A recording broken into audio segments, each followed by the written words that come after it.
Good afternoon, everyone. I hope everyone is doing good.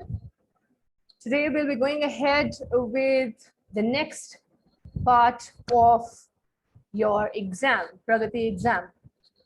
So, we've till now worked on reading comprehension, we worked on fill in the blanks, we have worked on grammar. Now, we'll be working on another aspect of the exam. Welcome to the preparation by Chandigarh University. The aspect is paragraph completion and inference. But before we go ahead with the same, let's go ahead with a tour of the dream destination, Chandigarh University.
University.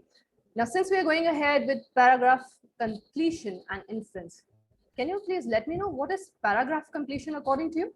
Can you write down what is the answer to the same in the chat box, everyone? What according to you is paragraph completion and inference? I would request all of you to type in the answer in the chat box according to your understanding.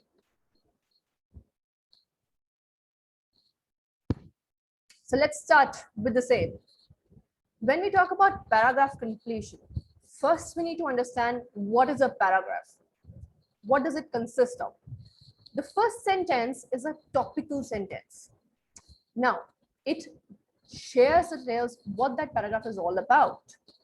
Then come in sentences which are the text body of the paragraph, which support the topical sentence. And at the end comes the gist or the conclusion, or it can also be the inference of that particular paragraph. So if I talk about the tips, the tip number 1, it states identify the subject of the paragraph. On what topic or on which topic are we discussing in the paragraph? Then look at the thread of thought that the author of the paragraph is depicting. Topical sentence, subject, the thread of the thought.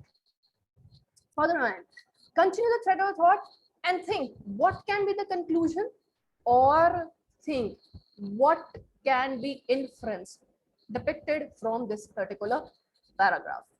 So these are the tips that we need to take care while going for the paragraph questions. Now let's start discussion with the first question. Right now, before we go ahead with the same, I would request all of you that I'll be asking you a question. For example, I'll ask you to type in the answer of A, fill in the blank. At that point of time, please write the answer according to you in the chat box. Right? The question number 1 is shopping complex destroyed bomb, 7 o'clock, 80 people burnt, 2 young men seen speeding off. These are the parts that we need to work upon. Let's go to the exact paragraph. The citizens of Kantipur were shocked when one of its A. Can you please write down the answer to A from the options given below? 1, 2, 3, 4, 5 in the chat box, please. All of you have 30 seconds to do so. The citizens of Kantipur were shocked when one of its A, fill in the blanks, the answer to A from the options given below. Everyone, 30 seconds have already started. Let's see your answers in the chat box. Hurry up, waiting for your answer. 15 seconds left.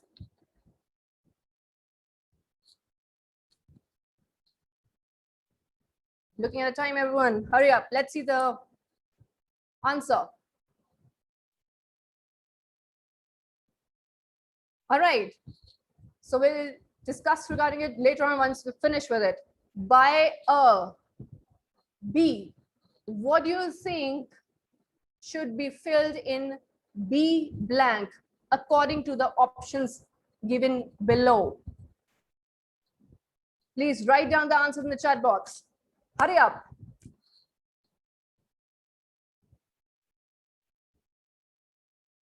Waiting for your answers. Hurry up, hurry up.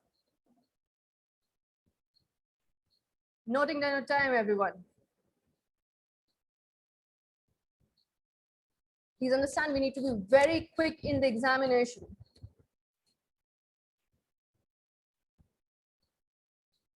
Five seconds left. Answer to B in the chat box, please.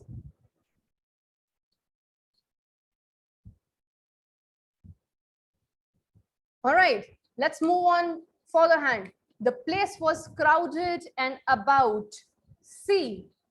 What is the answer to C from the options given below? What is the answer to C from the options given below? Hurry up.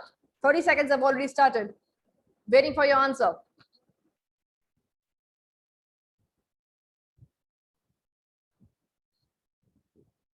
Is it 1? Is it 2? Is it 3? Is it 4? Or is it 5? Let's compete. We need to compete.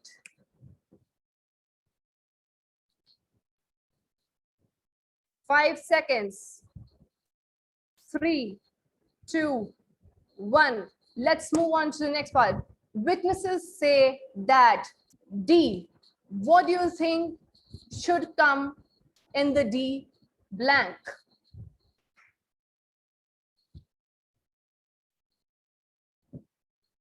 Noting down the time here, everyone. Hurry up. Let's compete with the answers.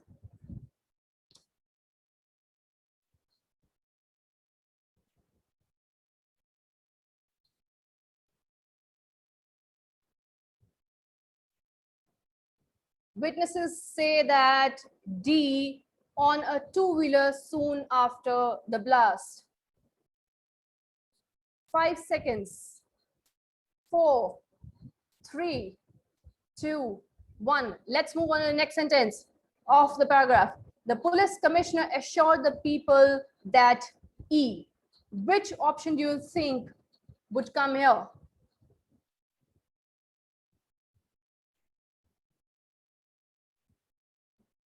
Let's see your answers coming in.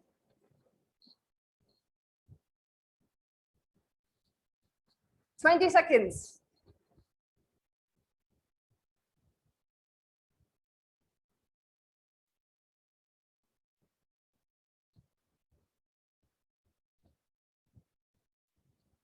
Hurry up, hurry up. Let's see the answers coming in.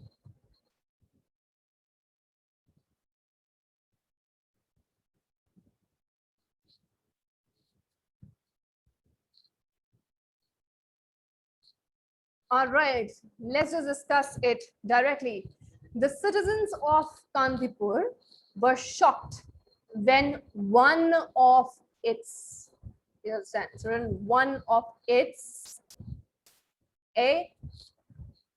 shopping complexes was destroyed. Why? Because written one of its shopping complexes was destroyed by a bomb explosion at 7 o'clock. Please see if you've noted down or you put down the right answer there in the chat box. The place was crowded and about 80 people were burnt alive. So 80 people were burnt alive.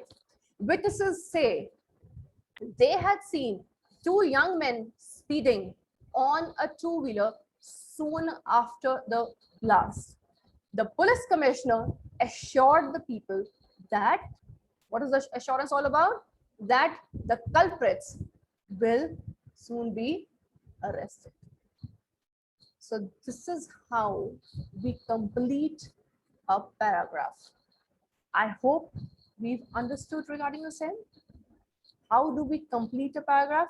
The linkage, the starting sentence, the text body, and then the conclusion or the inference. Now let's move on to the next one. I think we should go in with some more speed in the next one since we've got the backup of the same. Let's go for question number 2. Most people have noticed that vision can play tricks.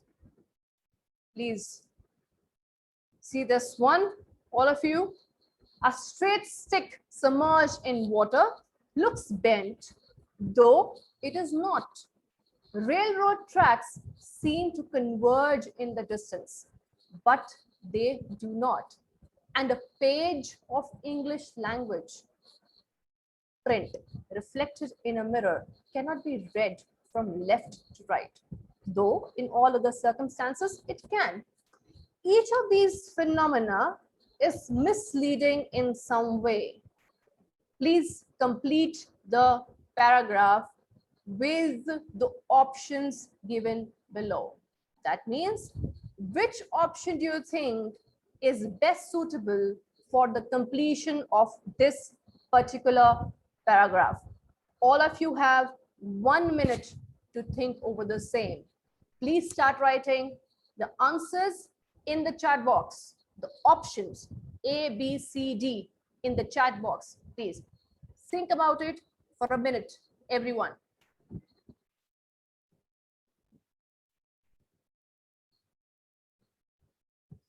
You need to complete the paragraph with a suitable sentence out of A, B, C, and D. Think of it, hurry up.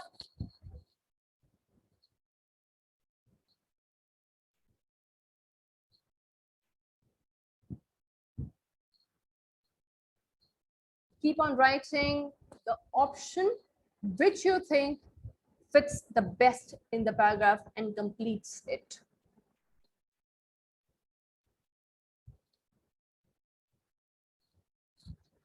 Still have 45 seconds, everyone. Think over it, read it properly,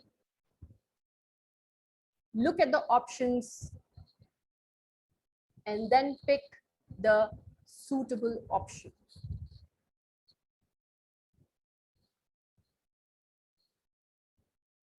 Write down the chat box. Come on, everyone.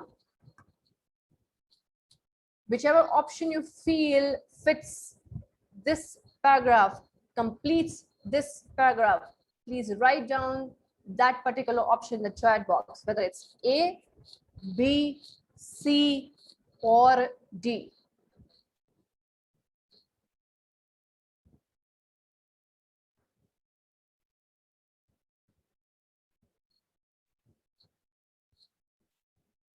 Hurry up. Everyone, let's see your answers in the chat box. Waiting for your answers in the chat box. Completion of the paragraph.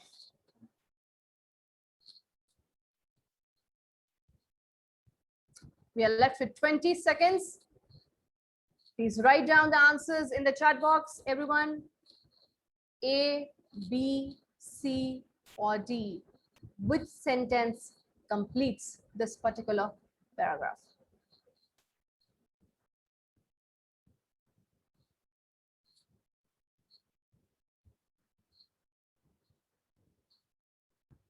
Let's see your answers coming in.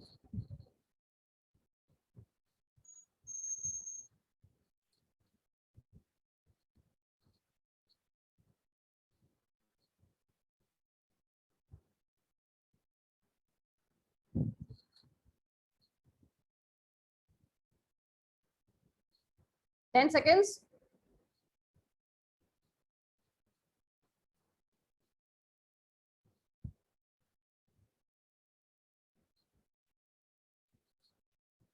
Five seconds.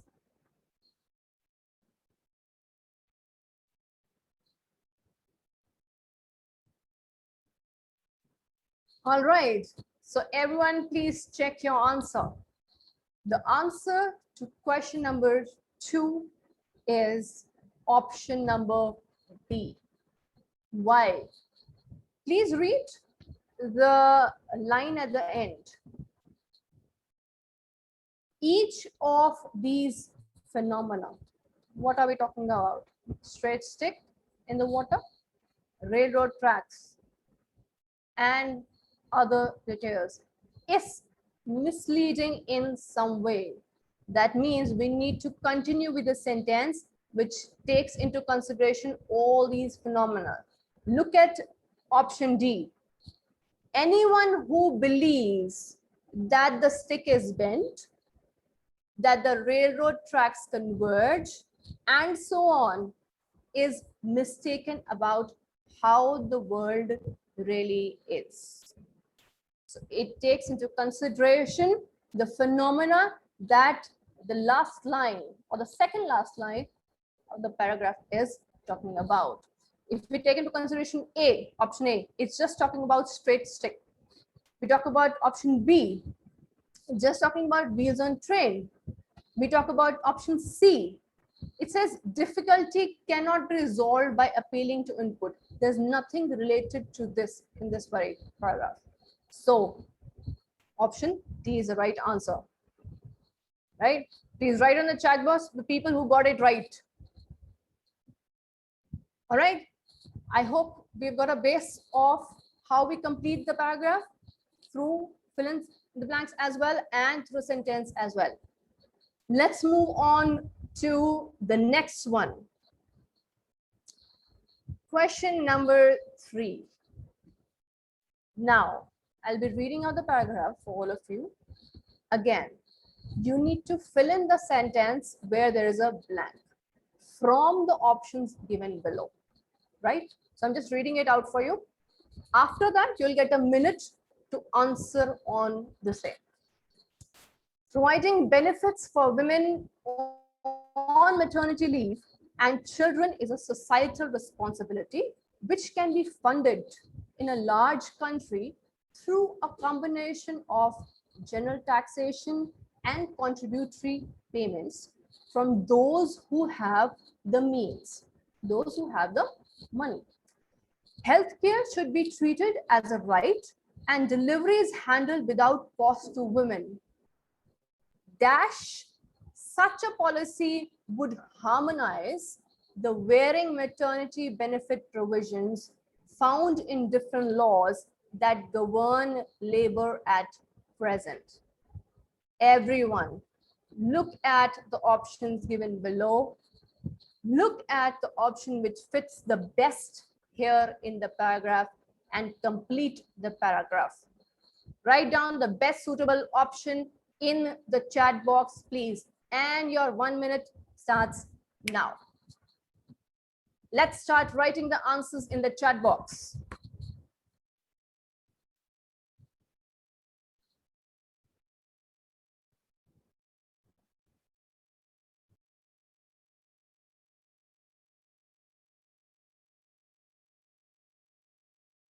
Hurry up, waiting for the answers, everyone.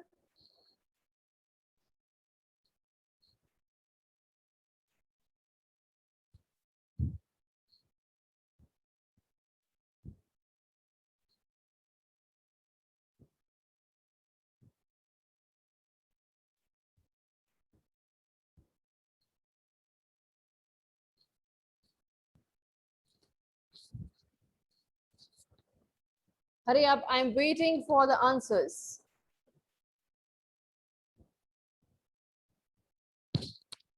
30 seconds left, everyone. Answers in the chat box. Is it A, is it B, is it C, is it D, or is it E?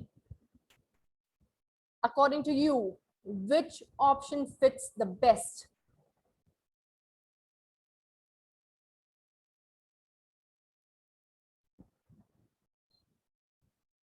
Read through the last sentence. Such a policy.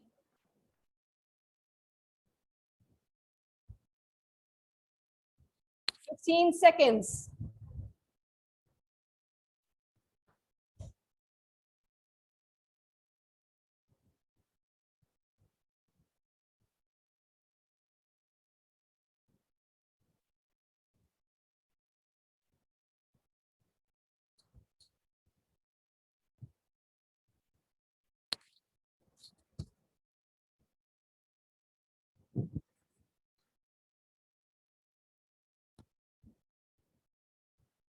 All right.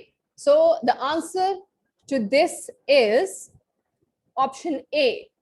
Why? Look at the sentence which starts there. Such a policy would harmonize.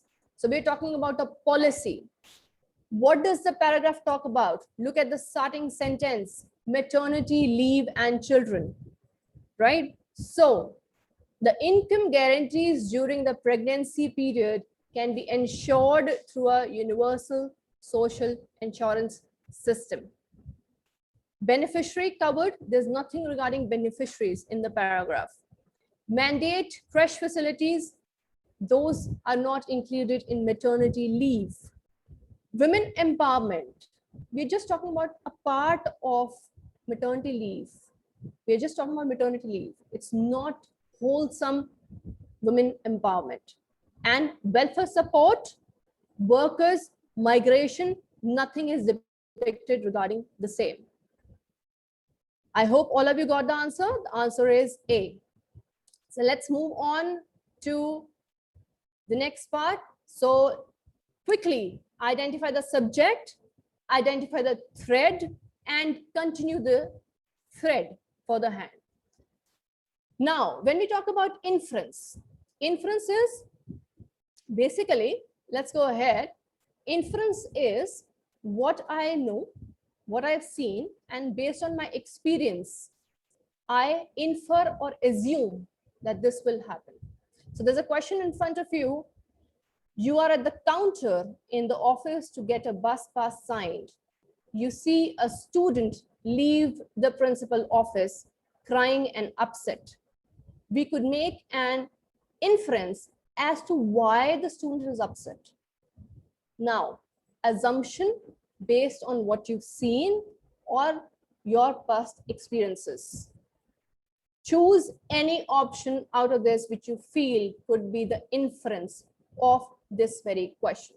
Is it A, B, C, or D?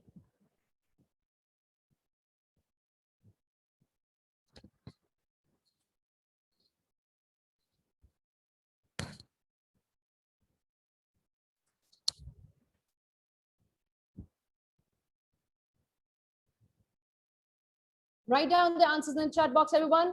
Waiting for your answers.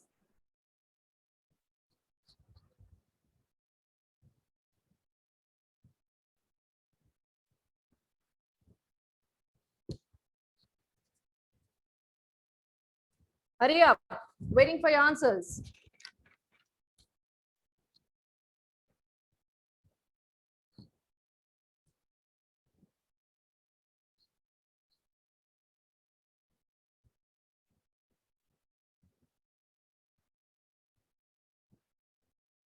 Write down in the chat box, everyone.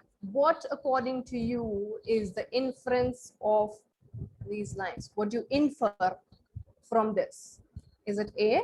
Is it B? Is it C? Or is it D?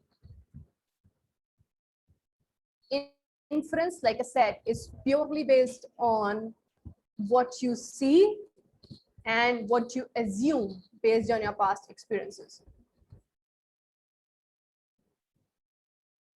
So it can be A, it can be D,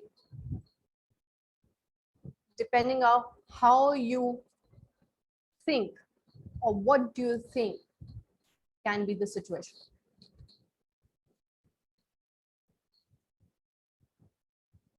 So inference, it can also be D.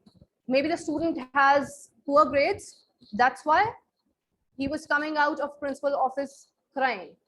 Maybe he was in trouble, he was expelled. That's why he was coming out of the principal's office. Family problems may or may not be, because we generally don't go to the principal directly if you have family problems. Student is not feeling well, that can be taken care at the teacher's level as well. So it depends on you. What do you think inference is? So I hope all of you have learned something today. Paragraph completion and the inference. Now, Mr. Amit will be taking you through the logical reasoning and aptitude aspect. But before that, let's go ahead with a virtual tour of Chandigarh University.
So hi guys, I hope voice is clear now.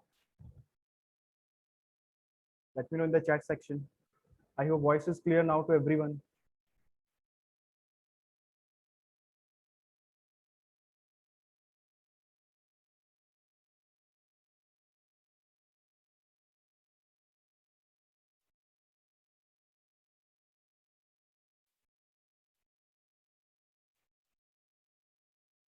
Okay,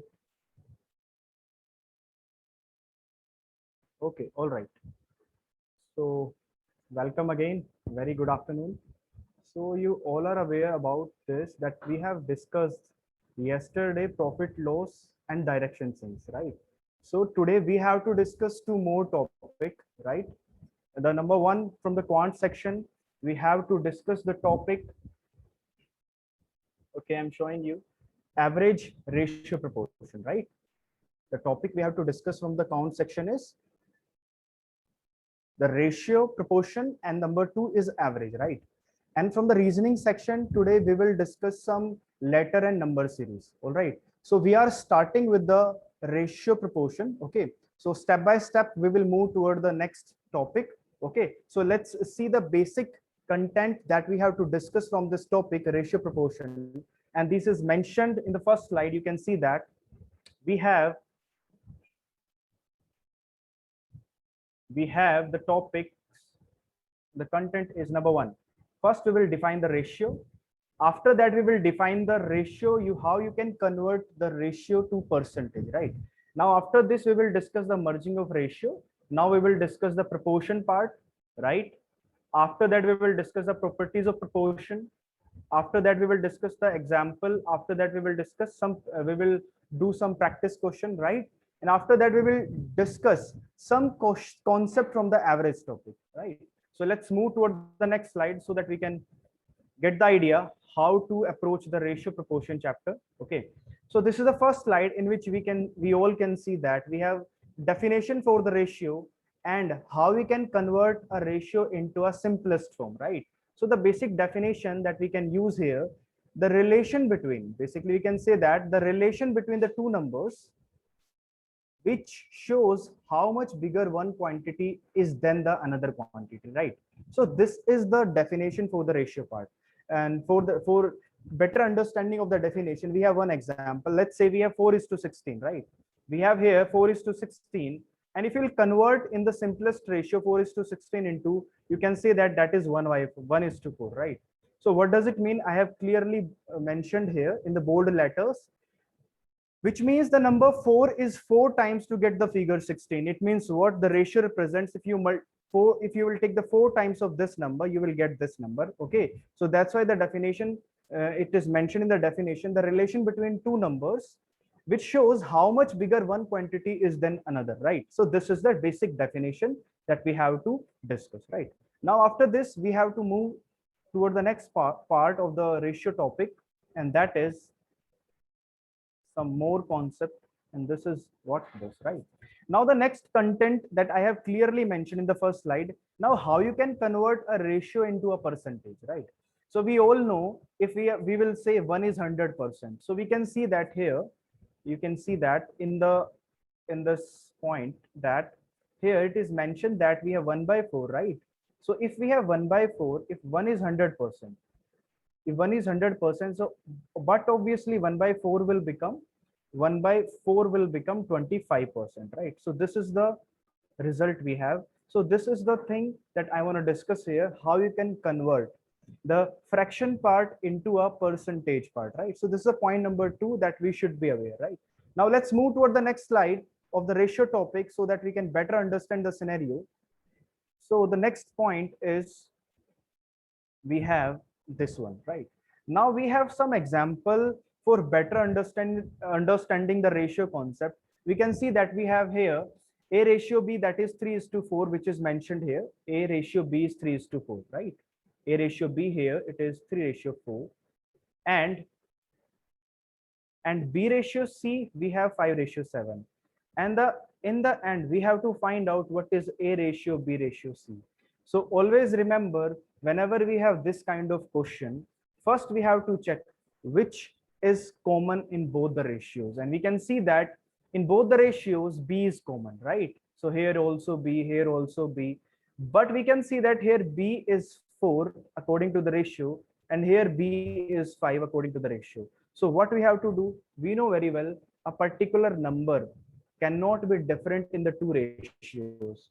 So what you have to do, you have to make them equal so that we can compare A with the B and we can compare B with the C. Okay. So to make the final relation, B should be same in both the ratios, right? So if B is 4, B is 5 in the second ratio part. So you will know very well, and I have clearly mentioned here, if B is 4 here and B is 5 here, if you will take the LCM of these two numbers, and that is 20, means what? You will make this 420 and you will make this 520, right? And how you will do that? Multiply 5 both side. So that's why you can see when you will multiply this ratio with the 5, you will get 15 is to 20 on the first ratio, and in the second ratio B is to C, you will get, if you want to make 5 as 20, you will multiply with the 4, right? So this will become 20 is to 28. Now you can see that B is common here. Now you can see that 15, 20, 28 is the final ratio, and this is our answer. Okay. So whenever you will face this type of question where you have some relations are given, let's say A ratio B is given, B ratio C is given, C ratio D is given. So if you want to merge some ratios, you have to make equal, right? Every that particular variable that is common in the two ratios, right? So this is the overall funda behind this merging ratios concept. Okay. Now let's move toward the next slide of the topic, ratio proportion, so that you can better understand the scenarios, right? Now we have proportion, what, right? In the proportion, let's say we have what we have to do in the proportion part. Proportion means are where two ratios are compared and equated, right? What does it mean? Let's say we have two ratios here. Number one ratios we have is A ratio B, and number two ratio we have C ratio D. Now what we have to do, we have to compare these two ratios, and that is called proportion. And we can say that the proportion sign is represented by these two dots, right? Okay. And this means equals to. So whenever you will see this, you will just replace these things with the equal to, and you can see here in the example, right? 1 is to 2 is to 7 is to 4. And simply how you can simplify this ratio, just replace this data with the equal to sign. Okay. So these are the few slides that I have shown you, right? So in these slides, you can see that we have discussed the first definition. Second, we have discussed the proportion part, right? The definition related to the proportion. Okay. Now we are moving toward some next part of this topic, that is, okay. Now there are some properties also, right? What type of property? You can see that here all the variables are different, right? Here you can see that all the variables are different. Here A is to B, here C is to D. But what will happen if you will replace this C with the B, right? So you can see that in the second example, I have explained this, right? In the first example, when you will say ratio B is equal to C ratio D, you will simply A by B is equal to C by D, and you will simply cross multiply and you will get AD is equal to BC, right? Again, when this value is equal, right? Okay, so what you have to do again, A by B is equal to B by C, and you just simply say that AC is equal to B square, and this is the result when the middle number is same, right? Now what one word is mentioned here, that is called continued proportions, right? So when there is a second number is again coming in the second part, you will call this continued proportion. Okay, the simple word, there is no big use of that, but you should aware about this, right? Sometime you have to find out the mean. Okay, in that moment you have to use this, right? Now let's move toward the next part of this topic. The next part is this one example, very basic example, and in this example you will notice that how the ratios that are given in the question can be simplified, and we can easily find out the answer whatever given in the question. Okay, let's say here we have, there's a person Anmol, and Anmol has 10 paise coins, 25 paise coin, 50 paise coin, right? And the ratio of the coins is mentioned, that is 10 is to 8 is to 9. This is the number of the ratio of the coin, right? These are the coins ratio. Now if we have 10 is to 8 is to 9, these are not the exact number of coins. You can say, that's why this is 10x 10 paisa coin, you can say 10x 10 paisa coin, 8x 25 paisa coin, 9x 50 paisa coin. That's why if you will read it again after this respectively word, you will see that after giving rupees 20 to his mother, he has 40 rupees. So from the second line, we can conclude that Anmol has total 60 rupees, right? Now the question is, how many 50 paise coins did he have? You have to find out this. So you can see the solution I have mentioned here. Now we know very well we have 60 rupees in total, right? In total, we have 60 rupees. Now, if we have 10 in the ratio part, if we have 10, right, for the 10 paise.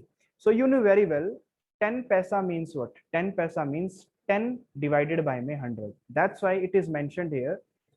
10 paisa will represent 0.10 rupees, right? And we do not have exact number of coin. That's why we are assuming it 10x, right? So 10x number of coin, if you will multiply with the value of each coin, that is 0.10. If you will add the value of this part 8, and you can see that if the 25 paisa, if you will divide 25 paisa with the 100, you will get 0.25 rupees, right?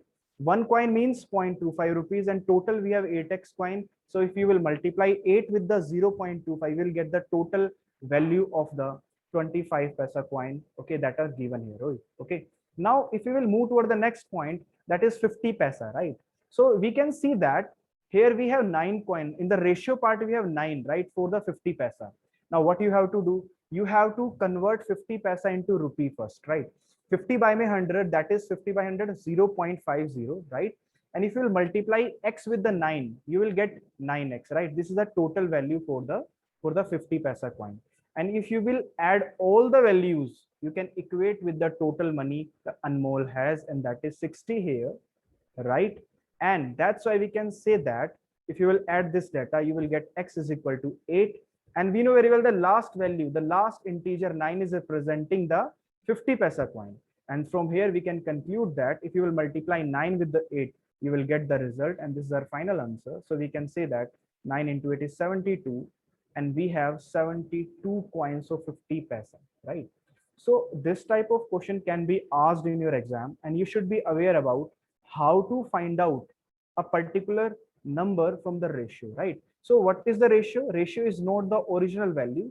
Ratio is just the simplest part of something, right? Let's say we have 10 is to 20. The simplest ratio will become 1 is to 2, right? So from the simplest ratio, you cannot predict the original numbers, okay? So that's why we are assuming 10x, 8x, 9x in this question, okay? So let's move toward the next question, right? If you will move toward the next question, you will see that this is the next question, and you have to try it by yourself, okay? And give me the answer for this question so that you can better understand the scenario, right? Try to solve it by yourself. Try to solve it by yourself. Give me the answer for this question. Just guess the answer. Guess the answer for this question. You have 4 options: 3 is to 10, 7 is to 8, 6 is to 5, 7 is to 2. Predict the answer. The same approach you have to follow. Hurry up, guys. Find out the answer.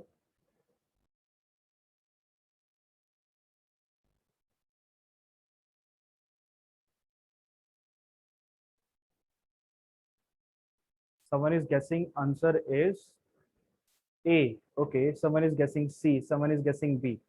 All right, let's solve it with me. Okay. After that, you will get the idea how to approach this type of question. Okay. Now we have, you can see that 3 numbers, that is A, that is B ratio C, right? And you will see that this is 12 ratio 15 ratio 25.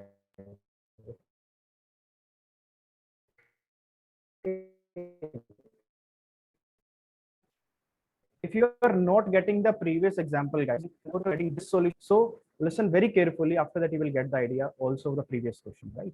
Now, if this is the ratio given, 12 is to 15 is to 25, if the sum of these numbers is 312, what does it mean? It means simply that these are not the exact number, but if you will add these number, what you will get 5, 5, 10 to 12, one carry, that is 314 and 1 5, right? So this 52 is not the original value. This is the sum of the ratios. Now what you have to do, you have to compare this 52 with the original value that is given 512, right? So if sum of these numbers is 312, so simply can say that 50, you can equate 52 with the 312. And 1 unit is equal to, so we know very well 1 unit is equal to 6. So that's why 12 into 6, that is 72. 15 into 6, that is 90. And 25 into 6, that is 150.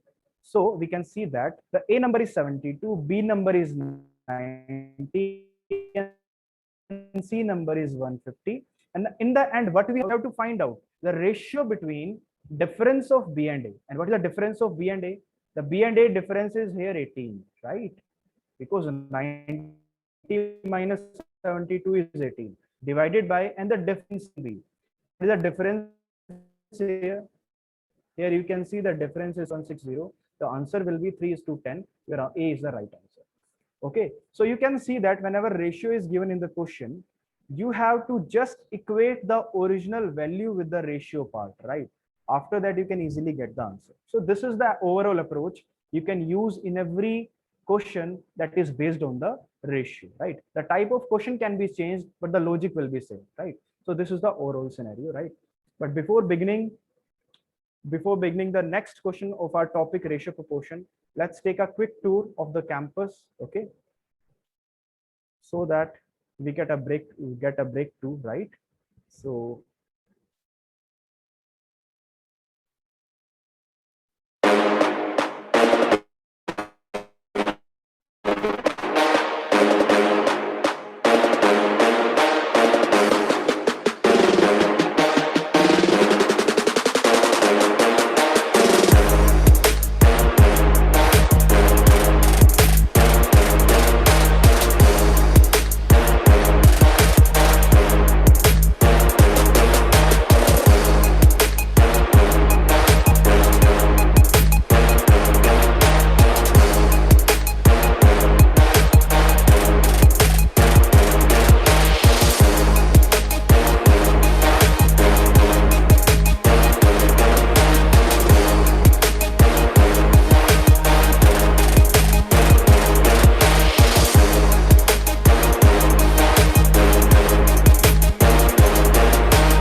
all right.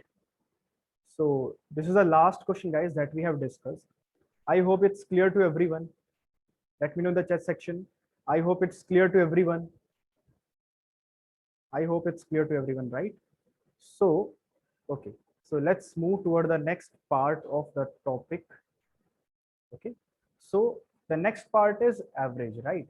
So till now, we have discussed the ratio concept, and you have seen that in the ratio concept, we have just discussed how to use the ratio part, how to use the proportion part, and what are the properties of the proportion, and how you can use ratio and proportion in the questions. Okay, so you will get only this type of question in your exams actually, right? So that's why I have just covered the ratio and proportion, and after that we are moving toward the average part, right?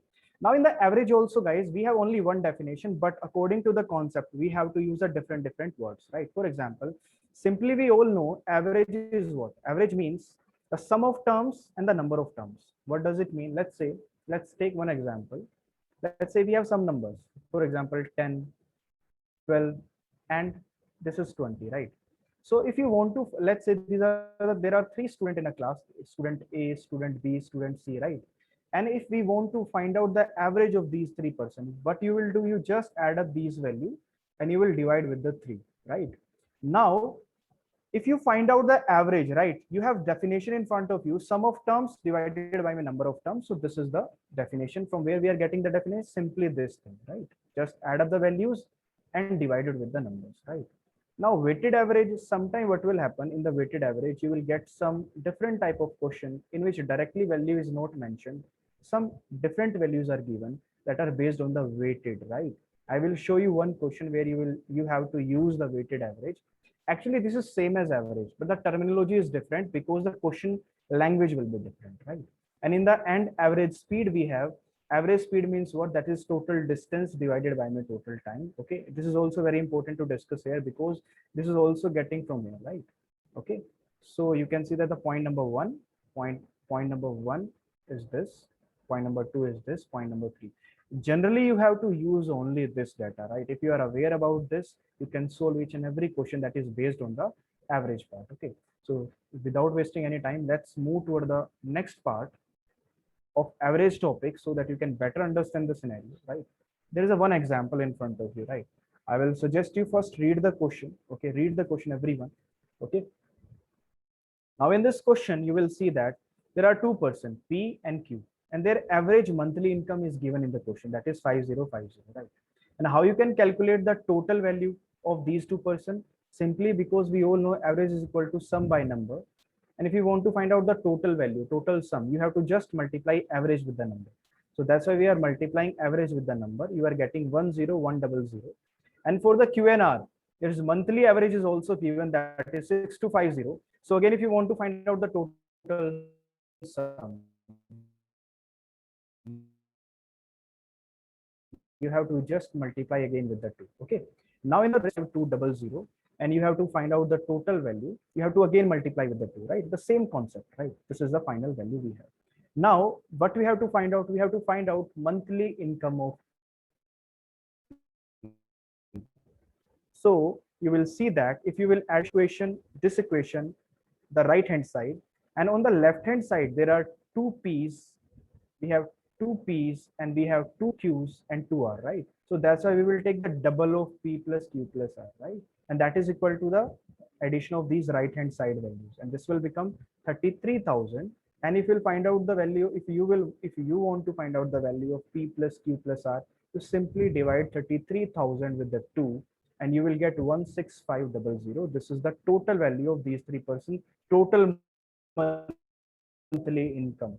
So how you can find out the monthly? Simply replace this QR plus R with this value, that is 500, right? This is the value. Okay, you simply replace this part with this value, right? So when you will replace this thing with this part, you will get P is equal to 16,500 minus 12,500, and in the end you will get 4,000 as your result, and this is the monthly income of P. And simply this is the situation that you have to use, right? Now the overall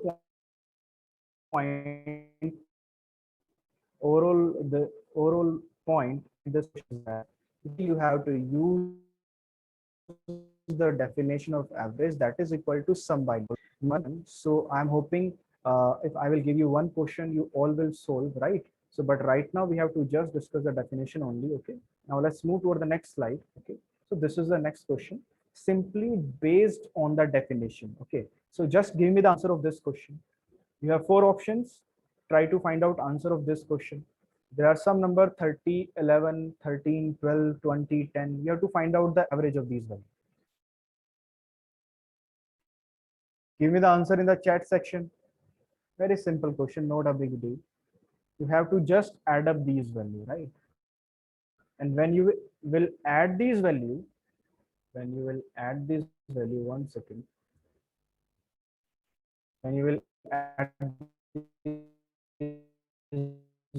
value, what you will get, 30 and 11, that is 41, 12, that is 25, 20 and 10, this is 30.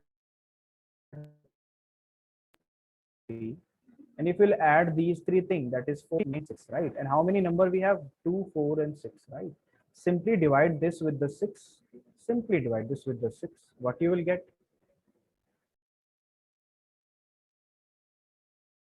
Okay, you will get 616, 6630. So the question is what? Then find the average of these values. So average of these values is 16, and this is your answer. Okay, now we can see that we are just simply using the definition of average. Okay, now let's move toward the next question so that you can better understand the definition of the average. Okay, so again, the simple question, try to find out answer for this question. 4 minus 7, 3, 10, and minus 1, right?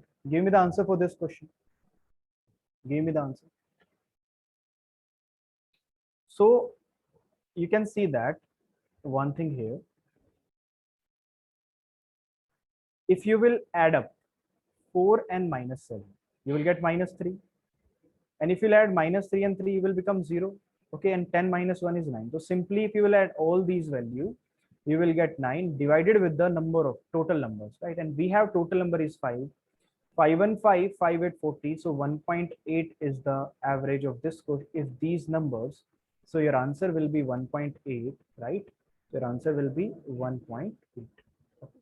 So you can see that every question that we have discussed till now is very simple. And again, based on the definitions. Okay. So maybe the language of the question can be changed, but in the end, you have to just add up the number, divide with the total number, you will get the answer. All right.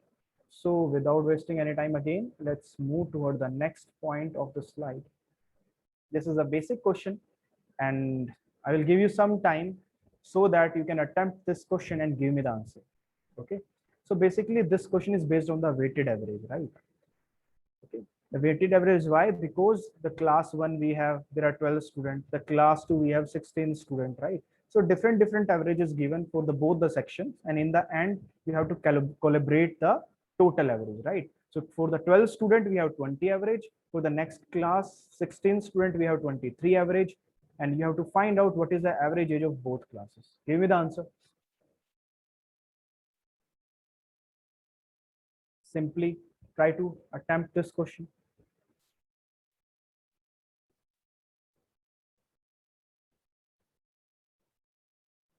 So for the first class, we can see that we have 12 number of students and average is 20. So this total will become 240. For the second class, we have 16 students and the average is 23, and that is 16, 348, 4 carry, 16 to 32 and 436. And if you'll add these two values, right, you will get 8, 6, 4, 10, 1 carry, that is 4 and 2, 6, 6, 0, right? So simply you have to find out the average age of both the classes, right? So how you can predict? Simply divide this total value with the number, that is 12 and 16, that is 28 here, right? And we will simply solve it, right? And we can see that this number is divisible by 4. Why? Because the last two digit is divisible by 4, right? So 414 and 2 carry, 4 520, 428 divided by 4 728. So this will become what? 7 to 14, 1 carry 717, so 21 point something, and only one option we have 21 point something, that is option number A, and this is the answer for this question, right? So at the first slide I have mentioned the weighted average. So answer, this is a question based on the weighted average where we have two sections and individual average of each section is given, and you have at the end you have to add up the average of both the classes, right? So in this way we can solve this question. So let's move toward the next slide of the topic. Okay, the topic, the next slide is this. Okay, now we have discussed all the question based on the definition. We have some more concept that we can use in this chapter, average, right? Number one, we should know what is the average of first n consecutive natural numbers, right? We should also know what is the sum average of the square of the first n consecutive natural number, right? And you should also know what is the average of cube of first n consecutive natural number. Actually, we all should know one thing. If you have to find out the sum of what? 1 plus 2 plus 3 plus till n terms, right? What is the sum? Its sum is n plus 1 by mu2. So this is the sum, right? So, but if you want to find out the average, that is mentioned here, average, if you want to find out the average here, you have to simply divide up with the total numbers, right? And then if you will divide with the n plus 1 by mu2, okay?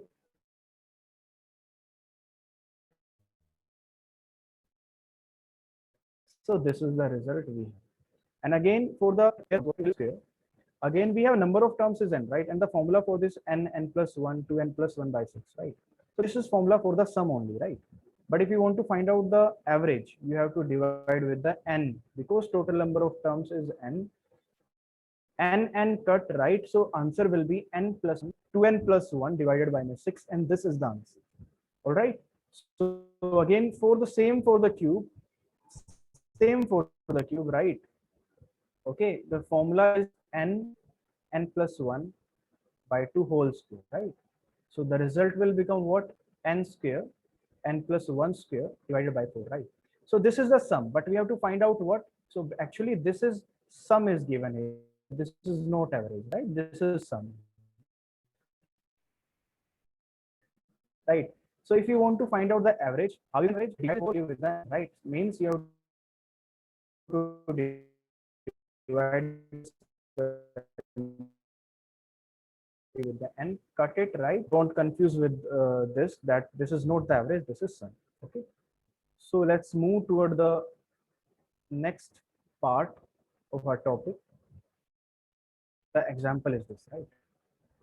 So how you can solve this question? The question is you have to find out the average of natural numbers from 1 to 67. You have to find out the average of natural number from 1 to 67. 1 plus 2 plus till 67. So why we have discussed sum of n natural number in the previous slide? Because simply what you have to do, simply n plus 1, that is 67 plus 1 by n 2, and you will say 65 is the right answer. So option D is the right answer. So this is the answer. Okay. So but I have one more question in the average part, so that you can more aware about how to attempt question if the language is not exactly as average of natural numbers, right? Let's say we have odd number, even number. At that moment, how you will approach? Okay, so this is the thing we have to take care of, right? Let's take the last example of this topic, average. Okay, and let's say we have some example. Let's say 1, 3, 5, 7, 9, right? We have five consecutive odd numbers, right? So always remember, when there is a consecutive odd numbers and there are total numbers are odd, right? That's why this is mentioned here. Average of first 5 odd numbers, and these are the first 5 odd numbers. So the middle number is always your average. There is no need to just add up all the values and divide with the 5. Your middle number is always average, right? In the same way, in the 11 odd number, you will write down 1, 3, 5, 7, 9. You will simply move ahead 11, 13, right, like this. So we'll see that 11 odd number means what? 5 here, 5 here, 5 here, 5 here. So sixth odd number will be your average, right? So here are 5, so 11, right? So 11 will be your average. Okay. So what is the point? The point is in the consecutive odd numbers. So the n will represent itself the average, right? So when there is a consecutive natural odd numbers, right? So this is the definition and this is the result. If you will generalize about two cases, this is the result. Average of first n odd numbers is always n. So this is the definition. Okay. I hope we have discussed a lot of things based on the ratio and proportion and the average part. Okay.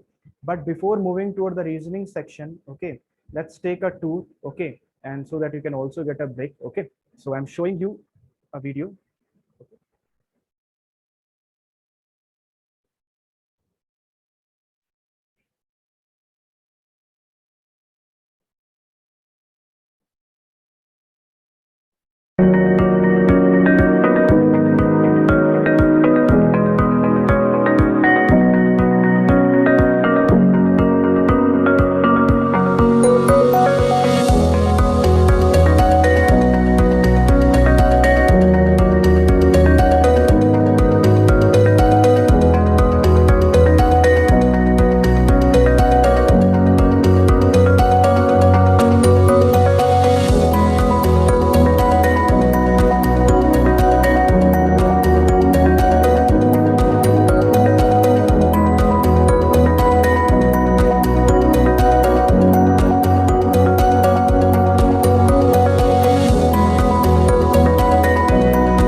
All right.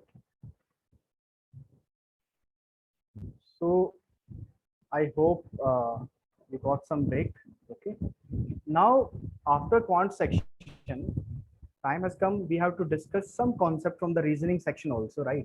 Now, today we have to discuss some concept from the number series and letter series, right? Now, why this topic is important? Because this whole chapter is based on the numbers only and the alphabets only, right? But how to arrange numbers and how to arrange alphabet, you should be aware about this, right? Now, let's see. We have first, you can see the content part, right? In the content part, you can see that we have to discuss these things: addition, subtraction, ratio, multiplicative, mixed, right? Now, why I have mentioned these 5 subtopics in the number series? Because whenever there is a series is mentioned in the question, you have to predict what is happening in the sequence. It can be addition, it can be subtraction, it can be ratio, right? It can be multiplication, right? It can be mixed thing is happening, multiplication is also happening, addition is also happening, right? So accordingly, first you have to predict the case, after that you will apply the case, right? Now in the end we will discuss some letter series question. Okay, so let's move toward the some concept of number series first. Okay, now in the number series, first we have to check the definition, right? What is basically series?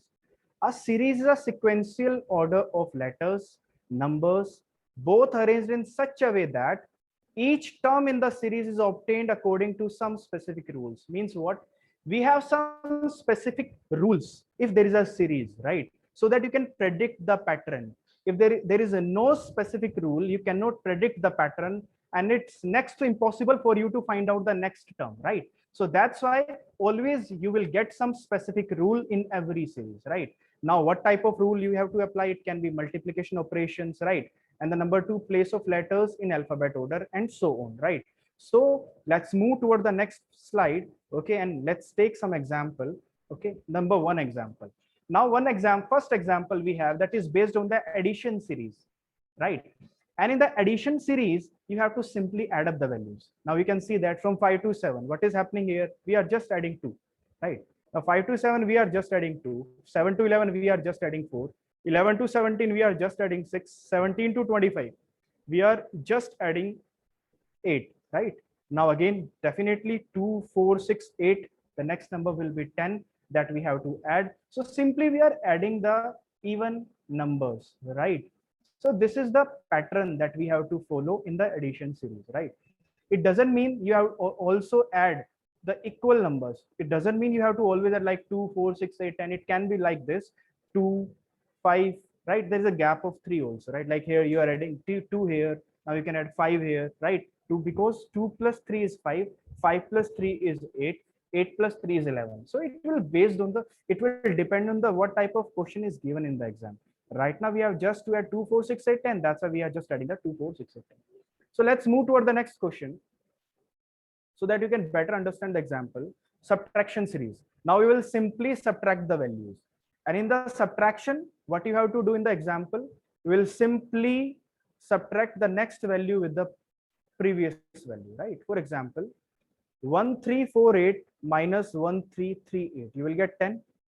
And if you will subtract 1338 with 1318, you will get 20.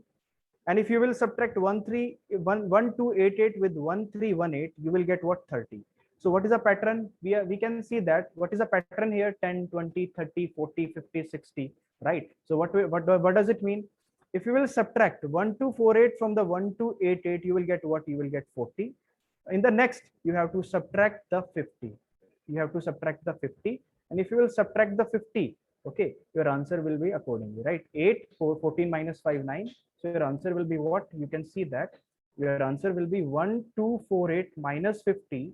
That is 8, 14 minus 5, 9, 1, 1. Your answer will be 119. Okay. So first we have done with the addition series. Now we have done subtraction series. Let's move toward the next part. Okay. The next part we have is this, right? Now ratio series, right? In the ratio, you have to just predict with what ratio is happening, what ratio we are using here. Now you can see that one thing here. If you will divide second term with the first term, let's say 168 divided by 336, you are getting, let's say 168 divided by 336. This is 1 by 2. If you will divide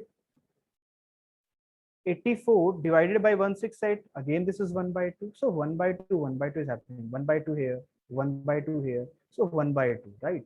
So how you can predict? Definitely you have to just see that if you will divide x divided by the 21, it should be 1 by 2. Okay, so what you can do, you simply cut it, it will become 10.5. So x should be, the question mark should be replaced with the 10.5, and that is your final answer. All right, so we have discussed addition subtraction ratio, and you can see that it will depend on the series which method you have to apply. It doesn't mean you have to always apply addition, it doesn't mean you have to always apply subtraction, it doesn't mean you have to always apply ratio, right? It will depend on the question, and this is the common sense that you have to use in each and every question, right? So let's move toward the next question. So if you will move toward the next question, that is depend on multiplicative series. We are multiplying something, right? Now how we can do this question, you can simply say 5 multiply 2.2, you will get 11. 11 multiply 2.2, you will get this. Multiply 2.2 this, multiply 2.2. Okay, so this is the result, 22.2, right? So if you will multiply 53.24 with the 2.2, you will get this is the result, and this is the solution, right? So again, you can see that as compared to addition, subtraction, and ratio, the multiplicative part is difficult. Why? Because if there is a 1 multiplication, we are multiplying with the 1, we are multiplying with the 2, it is easy. But when we are multiplying with the 2.2 like values, right, it is difficult in the exam time to predict, right? So that's why it need a lot of practice. Okay, and that's why we are doing these sessions, so that you can get idea how to approach questions when you will face question like this, where there is no, we are not able to apply addition, we are not able to apply subtraction, right? So we are not able to ratio, so you can also apply the multiplication part, right? So let's move toward the next part.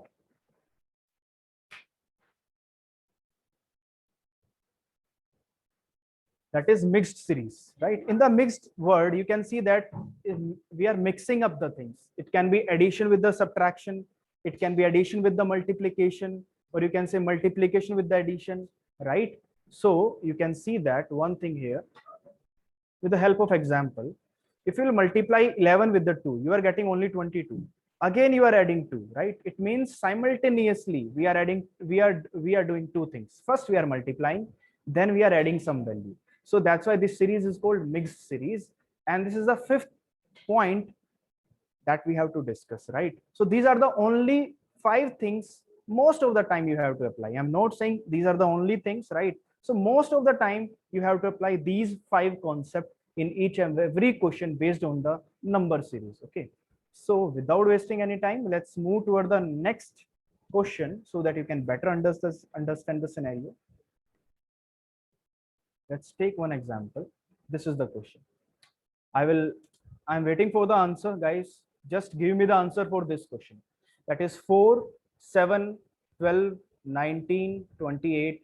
Now question mark. What should be here at the place of question mark? Now simply you have to apply the 5 headings that we have discussed: addition, subtraction, multiplication, ratio, or mixed. But we can see simply here one thing. In this question, we can see from here to here, we are just adding 3, right? We are just adding 3. From here to here, we are just adding 5. From here to here, we are just adding 7. From here to here, we are just adding 9.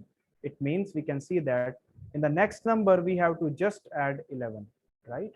So if you will add 28 with the 11, you will get 39, and your answer will be C option.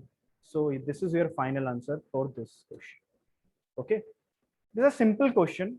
Okay, so let's move toward the next question. Okay, so this is the next question. Now this is somehow difficult as compared to the previous question. Try to find out answer for this question. 10, 100, 200, 310. Yes, give me the answer for this question. I'm waiting for the answer. Try to predict the answer. 430. Okay. Okay. So what is happening here, guys? You can see one thing. From 10 to 100, what is happening here? It is we are adding just 90, right? 90. From 100 to 200, we are adding 100. And from 100, 200 to 310, we are adding 110. So simply we can see that first we are adding 90, then we are adding 100, then we are adding 110. Means in the next term we have to add 120. And if you will add 120 here, this will become 430. Your answer will be D option. Okay. So this is the approach that you can use. Okay. Not always you have to add the fixed number. It can be different number also, right? So it will depend on the series. So let's move toward the next question of the topic. The question is this: 259 question mark 2027. Give me the answer for this question. Give me the answer. Give me the answer for this question. Or simply you can say it is 2 plus 3, 5, 5 plus 4, 9. Now it can be 5 or not. We can check this by assumption. Plus 5, this will become 14, plus 6, this will become 20, plus 7, this will become 27. It means our assumption is right. So you can replace this question mark with the 14. So our answer for this question is 14. All right. So you can see that in every question, the first 3 questions that we have discussed till now, we are just applying the addition concept, right? Not a different concept. Okay, so let's move toward the next question so that you can better understand the scenario. One more example: 10, 18, 28, 40, 54, 70, question mark. What we can do here?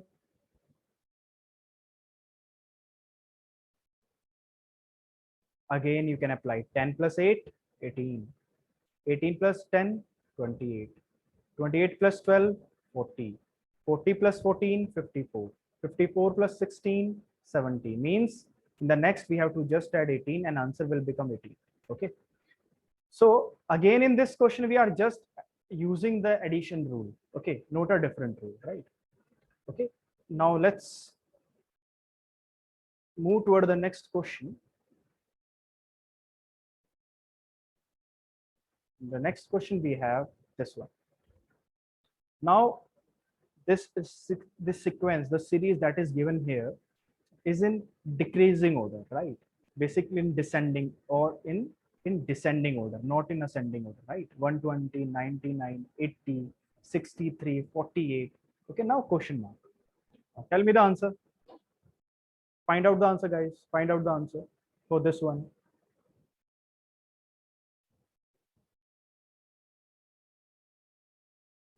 All right. So again, we can see here one thing. Simply, if you will subtract 99 from the 120, what you will get? You will say 120 minus 99. You will get 10 minus 9, 1, 11 minus 9. So you are subtracting 21, right? Now from here to here, you are subtracting 19. Now we can, from these two values, we can see that obviously here we are subtracting 17. Here we are subtracting 15. In the next term, we have to subtract 13. So 8 minus 3, 5, 4 minus 1, 3. So 35 is the answer.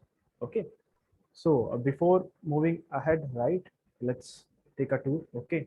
So that we can get a break, right, for a few seconds. I'm showing you a video. Okay. And this is the video.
All right.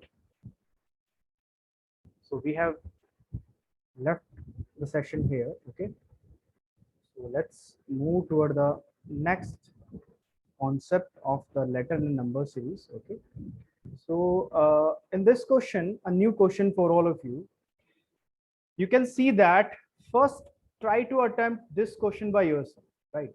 And you will see that we are not doing addition here. We are not doing subtraction here. We are not doing multiplication even here. Now tell me the answer for this question. 1, 9, 25, 49, 81, the question mark.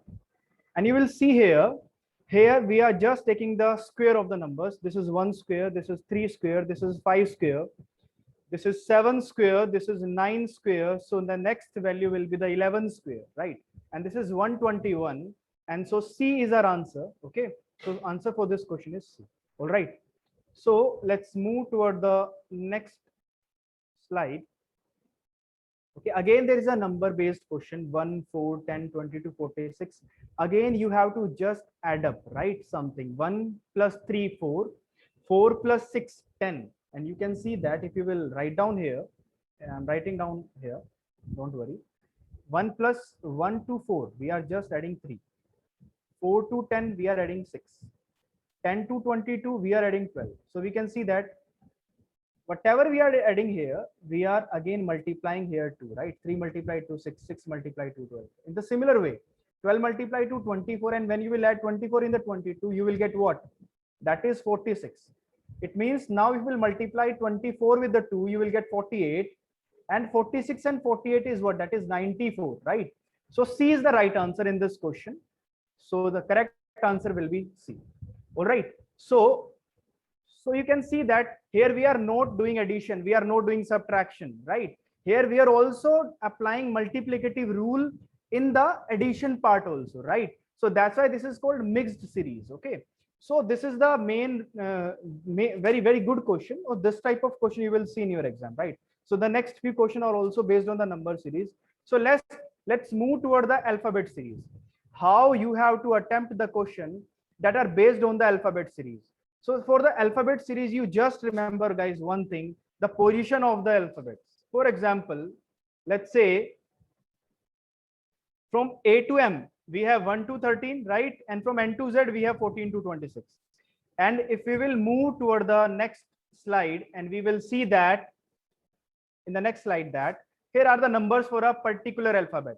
A means 1, B means 2, 3 means 3. These are the position for the alphabet, right? And if these are the positions, there is a specific rule that you can apply, right? And what is the rule that you can apply? There is a rule that is Ijoti rule. And what does it mean? This is a method that you can remember easily the position of the alphabet. For example, Ijoti means E at the 5th position, and you can see here J position is 10. You can see here. You can simply see here, right? Here. And again, O means O is for the 15, T is for the 20, and Y is for the 25, right? Basically, these are the position of the alphabets, right? So let's take one example so that you can better understand how to apply this type of concept in the question. This is the question.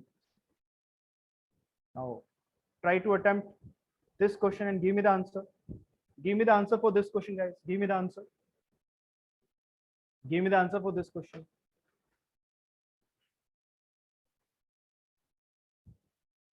Give me the answer.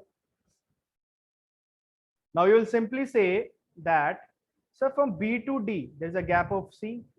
D to F, there is a gap of E. F to I, there is a gap of G. I to L, there is a gap of J.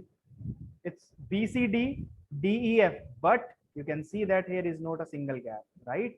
So you will say that F, G, H, I, there is a gap of 2. Again, after I, J, K, there is a gap of 2.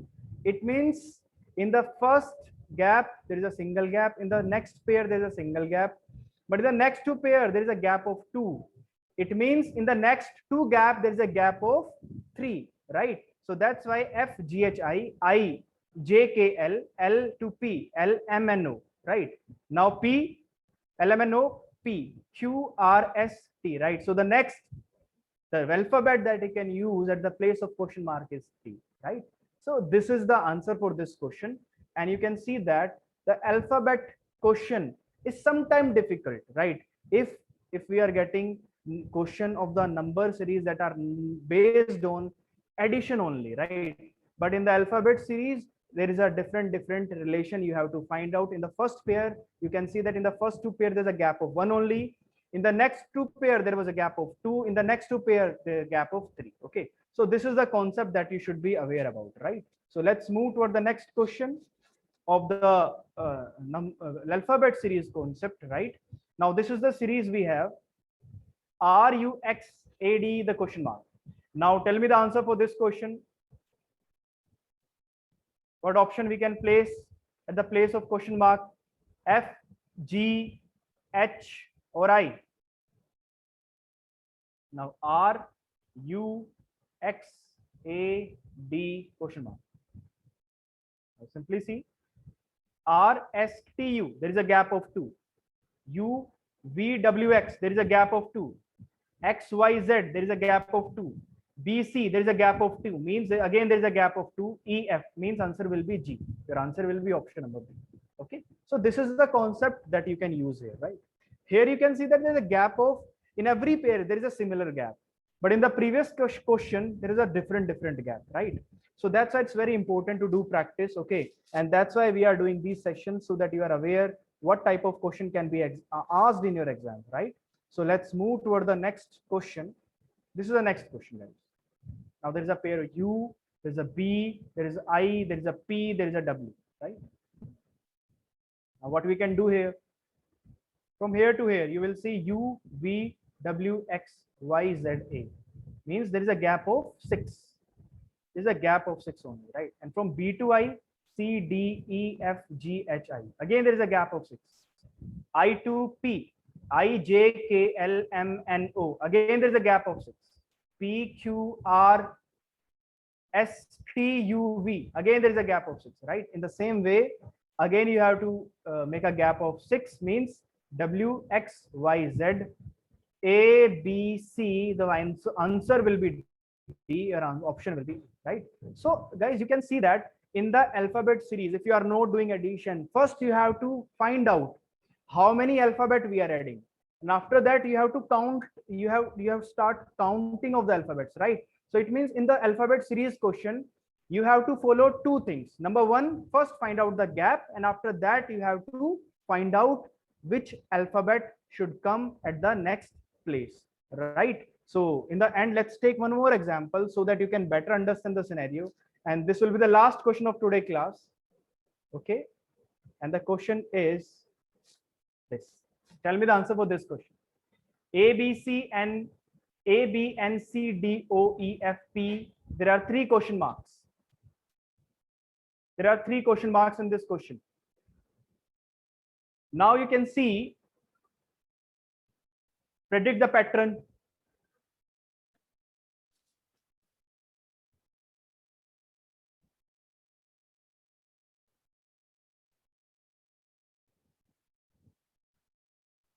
Okay, predict the pattern. You will simply say this is AB here, this is CD here, this is EF here. So simply here GH will come, right? But GH is also here, GH is also here, GH is also here. So this option is rejected, right? Now you will check here N, element O, P, then definitely Q will come here. So only in the third option Q is at this place. Your answer will be C. Okay. So guys, we have discussed many questions based on the letter and alphabet, letter and number series. Okay. So tomorrow we will come with the new topics that are time, speed, distance from the quant part, syllogism for the reason from the reasoning part, and para jumbles from the verbal part, right? So in the end, I'm showing you a short video. After that, we will meet again tomorrow. Okay, till then, goodbye guys. Okay, so look at the video in the end. This is the video we have.